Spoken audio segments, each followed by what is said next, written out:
Think back to about 4 years ago. Honda launched a car called the E, a living, breathing concept car that pretty much stole the limelight of every motor show and every Instagram post that anyone who was interested in cars looked at, and for good reason.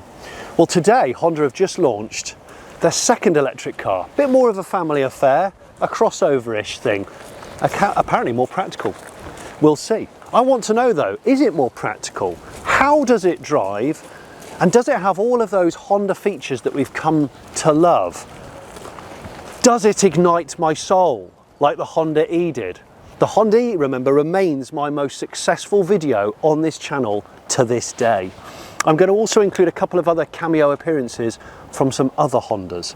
So you're watching The Late Break Show. I'm Jonny Smith, and this episode is proudly supported by blackcircles.com, Britain's largest online tyre retailer.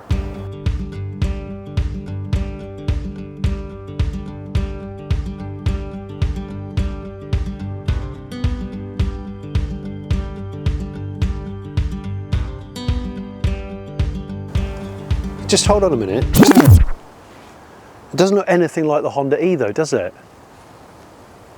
Like, not at all. And yet the world loved the way that the Honda E was, because that's what Honda does. When it goes fully out there and thinks for itself, it comes up with these amazing, cartoonish, iconic looks. This is not that, is it? Honda apparently says this is not the same as the HR-V, a car which has already launched in mild hybrid piston form. Apart from the grille, it looks the same, but Honda is saying it's not the same. Oh, by the way, this is called an Ny1, which I don't entirely know what that means. NE1? Anyone. It's not the worst named EV out there. Toyota have got that one, and I still can't remember its name. The BZ4N? But I don't know. I've got no idea what it's called. So it's not the worst one. Apparently these doors are the same as the HR-V. Now, I actually like the shape of the HR-V Honda. It's got this body-coloured grille which is quite distinctive. Apparently the name, the ENY1, it references this new electric platform that Honda has come up with that's going to underpin up to 30 of their electric models by 2030. So apparently it'll do front-wheel drive, rear-wheel drive, four-wheel drive. The Honda E was rear-wheel drive, yes, and it drove really interestingly.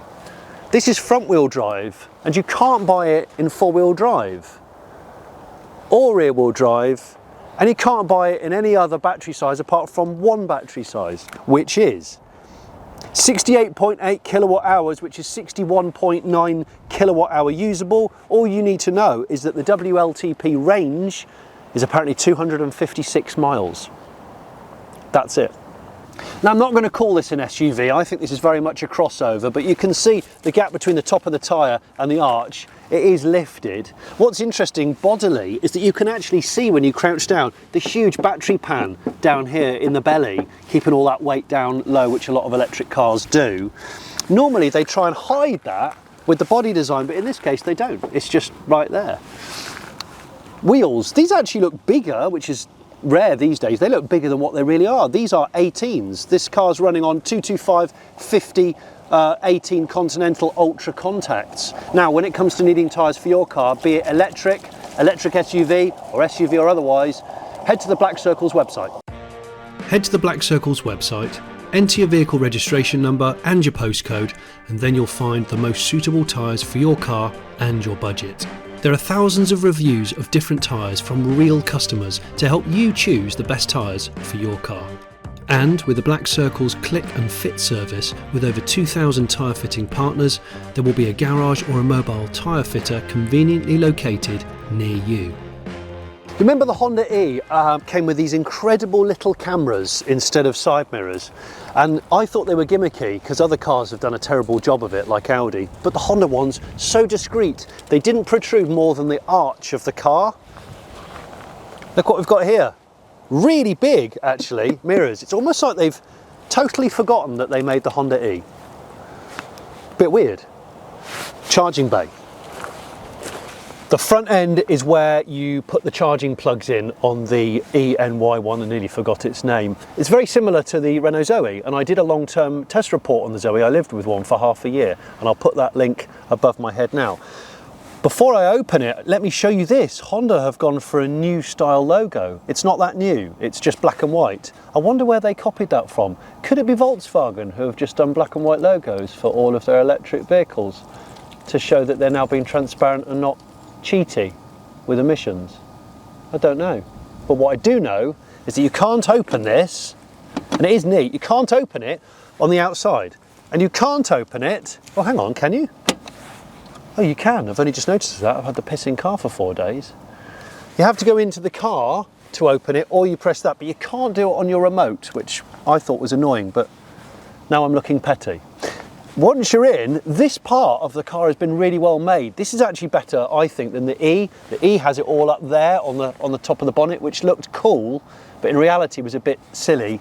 A trap for leaves and rain. In here, you've got Type 2 and CCS. They're on really nice quality hinge, so there's a lot of innovation here and actual money spent.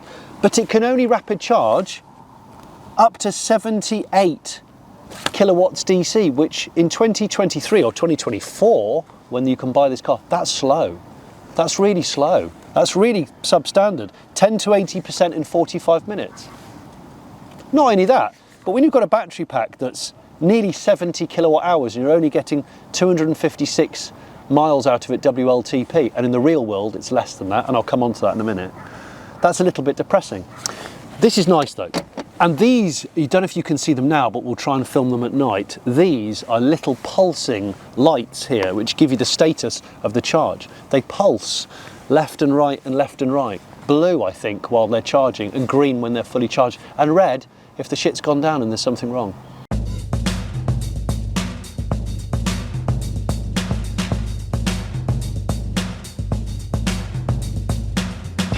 Right, I'm going to stick it.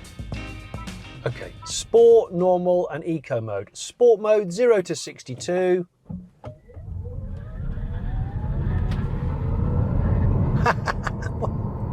Wow, so a shed load of wheel spin, which is odd because I haven't turned traction control off down there at all.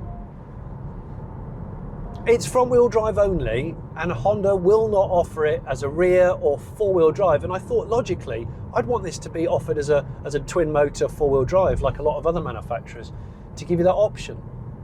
But no, front wheel drive or nothing. And one battery size, not a small battery and a larger, longer range battery, just this is the battery you're getting. And I don't get that.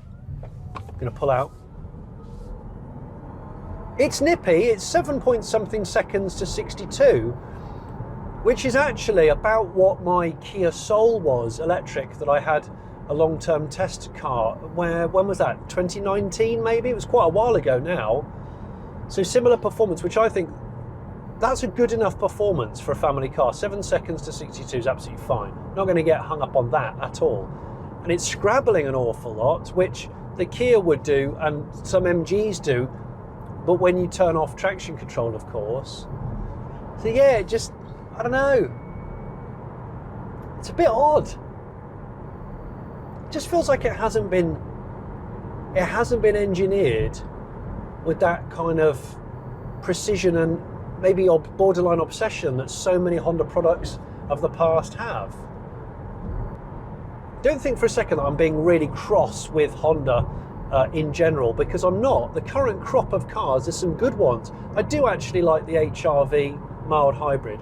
I really like the Jazz and the Jazz Crossstar, and that's mild hybrid as well. The Jazz is a phenomenal car, and the CR-V, it's a big car, but it's a really useful, practical car, and that's why it sells so well. So why make an electric car like this? There isn't any of those body shells, but isn't very special, and is bloody expensive. It beats me. Oh, quite a big bonnet actually. So presumably there's some storage under here. You know, like a frunk, or a fruit as we might call it. No. No, there's nowhere to put anything in there, so that's really useful, isn't it? Honda are not the only offenders of this, but I don't understand, why would you have the front end shaped like this if you can't put anything in there? Why the bonnet so big? Why? Boot then.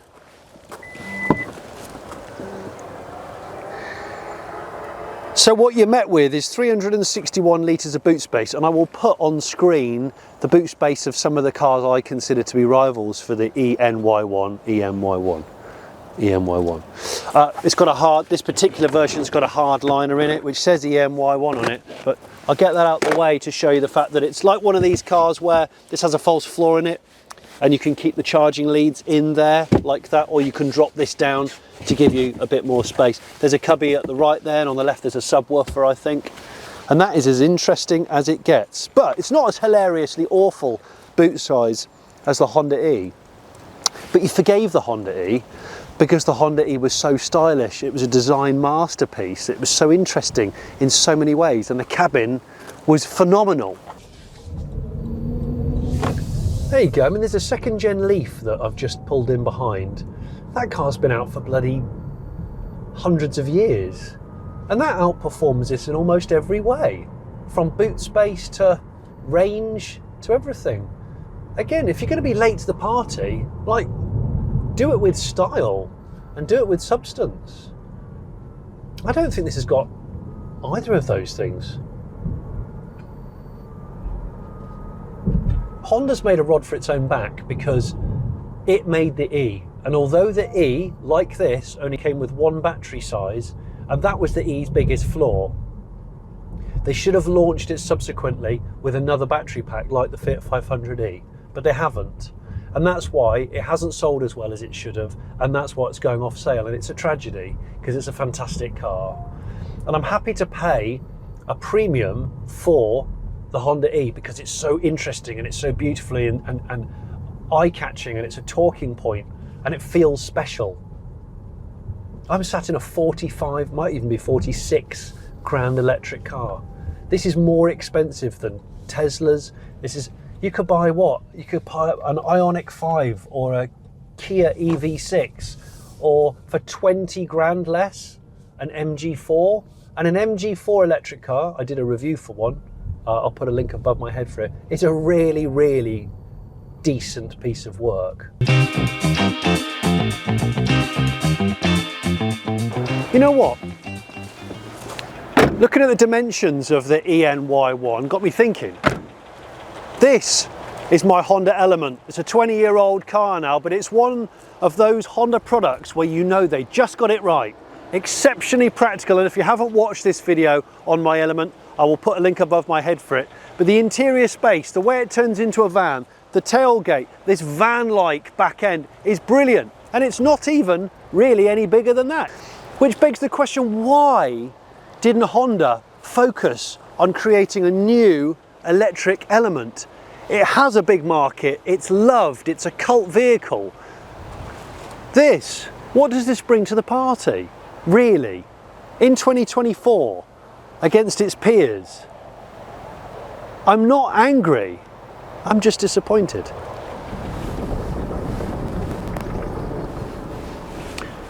If you've been on this channel and followed me for a while, you'll know I'm a huge Honda fanatic.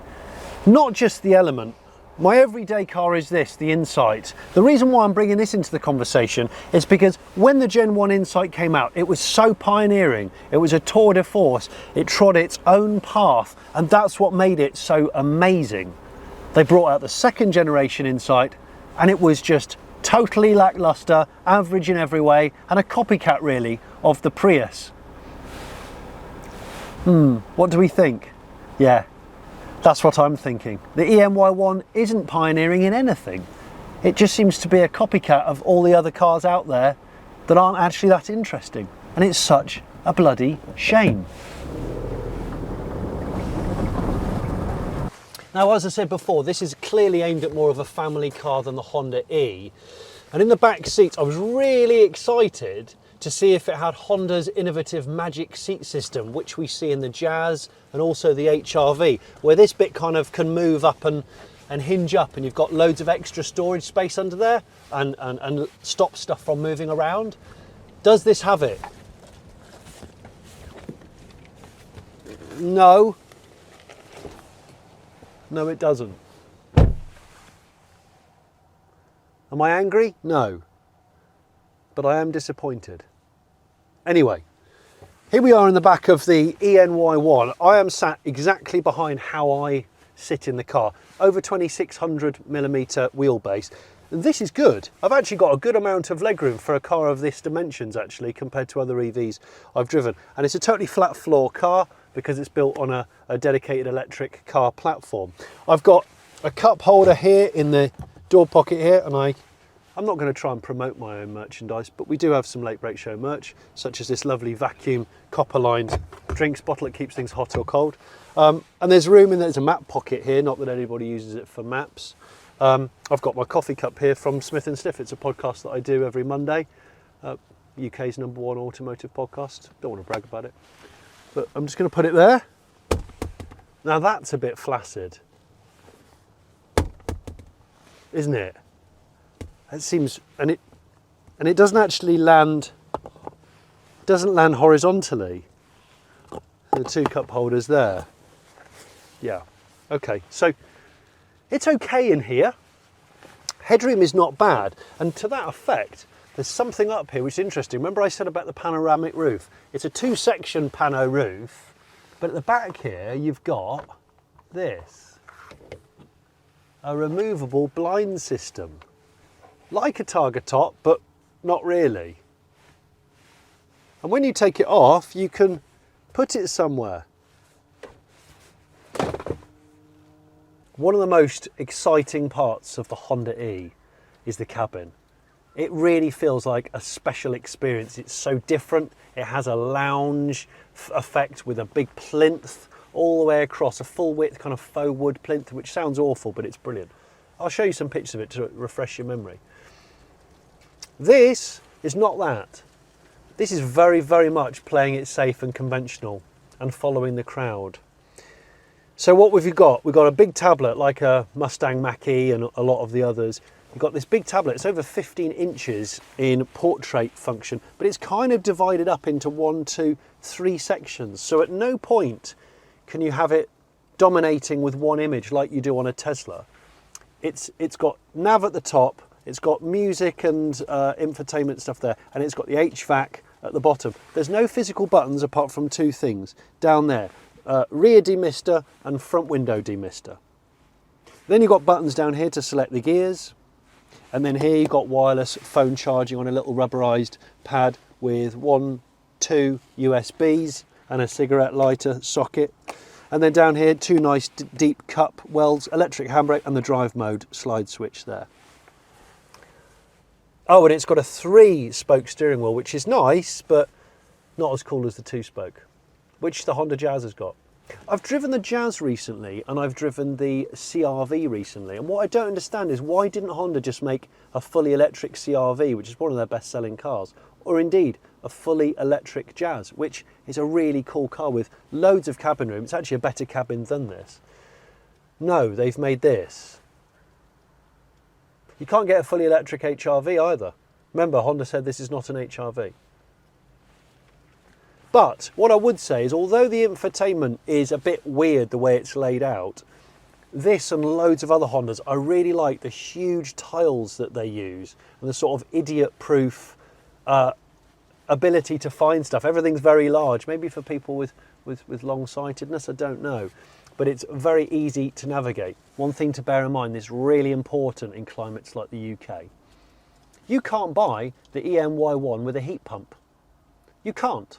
They won't let you, it's not optional. So that means when you turn the heating on, like now, today's actually quite warm, it's 12 degrees, I think, 13 degrees. When you turn the heating on, 20 degrees, let's say, yep. My range has gone from 190 miles to 155, straight away, even with it on low. It doesn't have the function where you can just have the driver heating on or the cooling on like Hyundai and Kia do quite cleverly. Nope. So you're just relying on really your heated seats. And I've been driving this car like that for the last 4 days to get maximum range. 190 miles without the heating on, 155 miles with the heating on. See, that's weird that you can't have a heat pump on a car in 2024, an electric car. If you're new to electric cars, heat pumps are so important. Yes, I've got heated seats, and yes, I've got a heated steering wheel if I press a button like that, which uses much less energy than the main heating. But the point is, put a heat pump in it. That's so like 2017, 2018.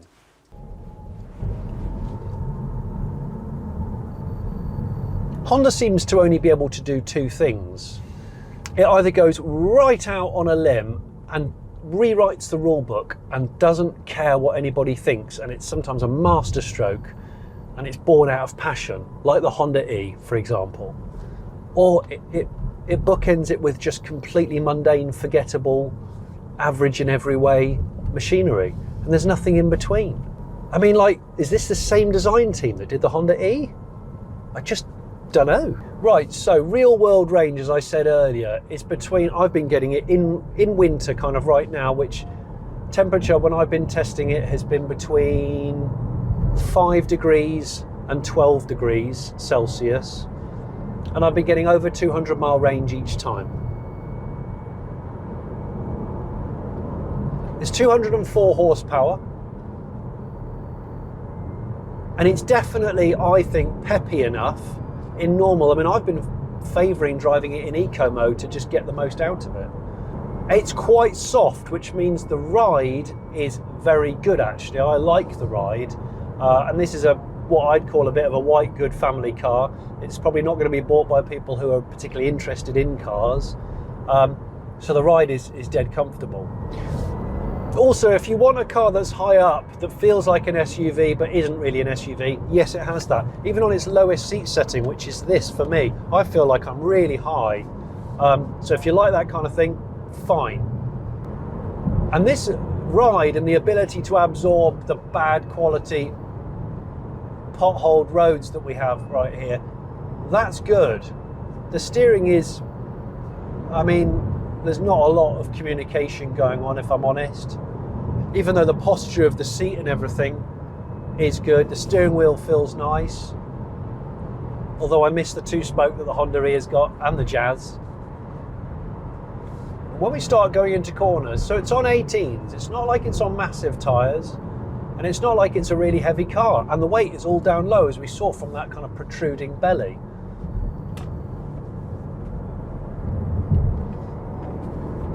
But it suddenly feels very, very soft. If you're hearing stuff clanking around in the back, do you know what that is? That's those roof blinds that I've taken off the rear pano roof because I had to put them somewhere. Yeah, so suddenly it feels really a bit top heavy actually, and it lurches. And because the steering's a bit vague, it doesn't inspire confidence. I'm not expecting people to drive one of these like this, and I have been hypermiling it a little bit over the last 3 days prior to filming because I wanted to get a realistic range back to you, the viewers. But when I think about how many cars have come out since about 2018, and now in this genre, this segment of kind of medium-sized family car that's electric, so many more cars that are better and cheaper. Why Honda haven't looked at that and gone, well, if we're launching it in 2023, it's got to be really good. And this just will not compete with the Koreans and the Chinese. It just won't.